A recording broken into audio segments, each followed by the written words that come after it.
आज के इस लेक्चर में हम लोग स्टैंडर्ड पेनिट्रेशन टेस्ट जैसा कि IS 2131 1981 में दिया गया उसके बारे में स्टडी करेंगे। सॉइल के सब स्टेटा को जानने के लिए हम लोग बहुत सारे टेस्ट करते हैं, जैसे कि वैंसियर टेस्ट है, कोन पेनिट्रेशन टेस्ट है या प्रेशर मीटर टेस्ट है। उसमें जो सबसे सिंपल और अच्छा टेस्ट है वो स्टैंडर्ड पेनिट्रेशन टेस्ट है, जिससे हम लोगों को सॉइल का रेजिस्टेंस पता लग जाता है और जमीन के अंदर टू इंटेंडेड डेप्थ जहाँ पे हम लोगों को स्ट्रक्चर का फाउंडेशन रखना है उसके बारे में भी एक फेयर जानकारी मिल जाती है, जिससे कि हम लोग एक इकोनॉमिकल स्ट्रक्चर डिजाइन कर पाते हैं। इसके लिए हम लोगों को जो सॉइल है, अर्थ है, उसके अंदर में एक होल ड्रिल करना पड़ता है, जो कि जनरली 150 एम डायमीटर का होता है। उसको हम लोग हेलिकल अगर से भी कर सकते हैं, 5-6 मीटर तक मैनुअल कर सकते हैं। यदि उससे ज़्यादा डेप्थ में जाना है तो we can do with the mechanical अगर, उसमें मैकेनिकली ड्रिवन अगर से कर सकते हैं। और ये सॉइल स्टीप और बोल्डरी है तो उस कंडीशन में हम लोग रोटरी ड्रिल का यूज करते हैं। तो depend upon soil condition we can use the different kind of machines for drilling the hole. Purpose वही है कि जो कि हमको जमीन के अंदर जहाँ जहाँ हम लोगों को स्टैंडर्ड प्रेशर टेस्ट करना है वहाँ वहाँ तक वो एक होल ड्रिल कर दे जो कि कोलैप्स ना करे। उसके लिए हम लोग केसिंग यूज करते हैं। तो IS 2131 में पूरा केसिंग कब यूज करना है, कब नहीं यूज करना है, सैंडी सॉइल है तो क्या करना है, उसमें केसिंग कहाँ तक लेके जानी है, सब डिटेल उसमें दिया गया है। जैसे कि हम यहाँ पे एक रोटरी ड्रिल यूज कर रहे हैं, इसमें हम लोग को डिफरेंट सॉइल स्टेटा, जैसे 150 एम गए तो ये स्टेटा मिल रहा है, फिर दूसरा स्टेटा, तीसरा स्टेटा। तो इंटेंडेड डेप्थ तक we can drill the hole and we can conduct the standard penetration test at the desired intended level, and उसका shear resistance n value we can count, as well as we can split spoon sampler के द्वारा we can take out the sample. जो split spoon sampler का से जो हम लोग soil sample extract करते हैं दैट इज डिस्टर्ब होता है, और we can use the different equipments to get the undisturb sample. तो डिस्टर्ब एंड अनडिस्टर्ब सैंपल की सैंपलिंग कैसे करते हैं उसको एक अलग वीडियो में स्टडी करेंगे। तो इंटेंडेड पर्पज यही है कि हम लोग उसमें ड्रिलिंग करें डिजायर्ड लेवल तक, जहाँ undisturbed state of we can conduct the standard penetration test to get the shear resistance, that is n value penetration resistance, n value, as well as we can extract the sample for the test. तो जो standard penetration test में equipment या accessories लगती हैं उसमें एक tripod होगा that will be about 4 metre 4.5 4 metre height का ले सकते हैं। और इसमें क्लाइंबिंग के लिए एक इस पुली लगाने के लिए स्टेप है तो भी अच्छा रहता है।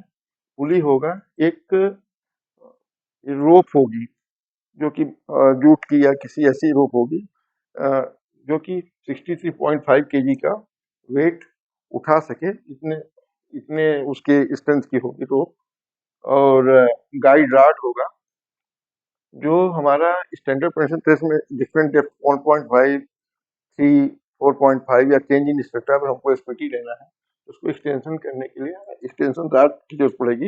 ये स्प्लिट स्पून सैंपलर जो कि 2 हाफ्स में होता है, वो इसका एक IS कोड भी है 9640, उसमें इसकी डिटेल्स दिए गए हैं, उसको प्रीफर किया जाता है। अदरवाइज इसका जो आउटर डायमेंशन होता है OD जिसे बोलते हैं 50.8 mm का होगा, और जो इनर डायमेंशन होगा that will be 35 mm dia का होगा।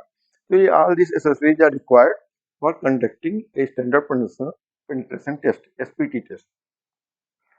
तो जो स्टैंडर्ड पेनिट्रेशन टेस्ट करते हैं मीटर पे, हम लोग स्टैंडर्ड पेनिट्रेशन टेस्ट कंडक्ट करते हैं, और वहां पे भी करते हैं यदि हम 1.5 पे करना है, चेंज इन स्ट्रेटा हो गया तो वहां पर भी हम लोग टेस्ट कर देंगे। Further we continue with 1.5 metre interval.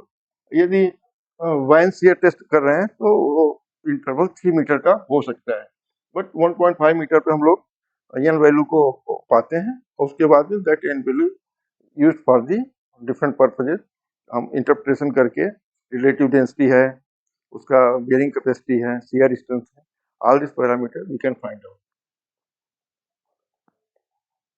तो स्टैंडर्ड पेनिट्रेशन टेस्ट करने के लिए 3 स्टेजेज में होता है इसका।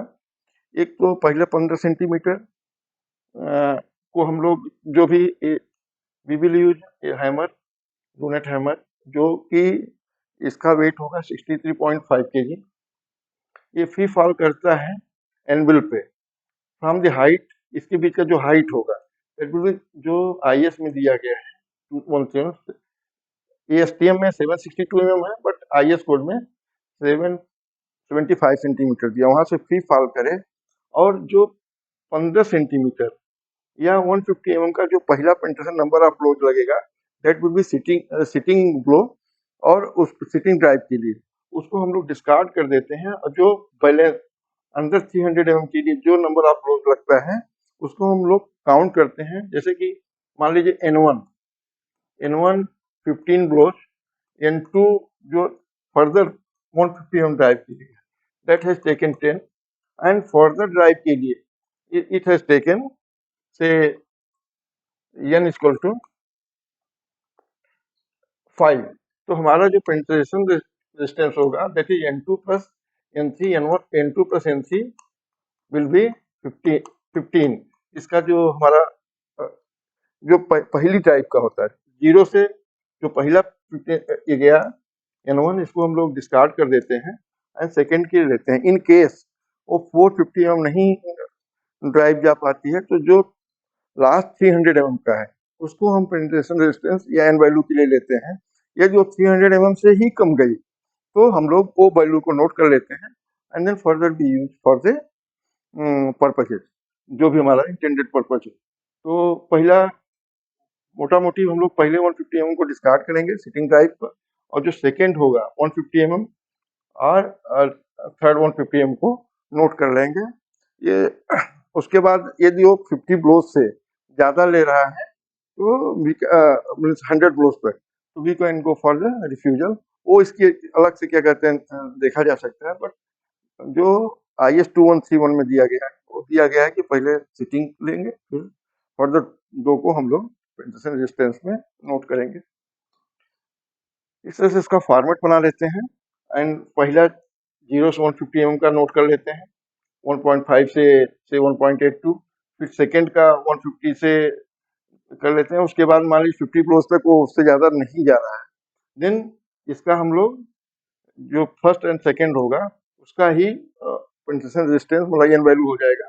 और मान लीजिए सेकेंड स्टेज में दो सिटिंग में 15 सेंटीमीटर चला गया एंड अगले दो ब्लोज में 15 सेंटीमीटर, अगले 3 ब्लोज में अगेन 15 सेंटीमीटर चला गया, तो टोटल 45 mm ये ड्राइव हो गया। तो मेरा जो इसका पेनिट्रेशन स्टैंडर्ड SPT वैल्यू होगा दैट विल बी 2 + 3।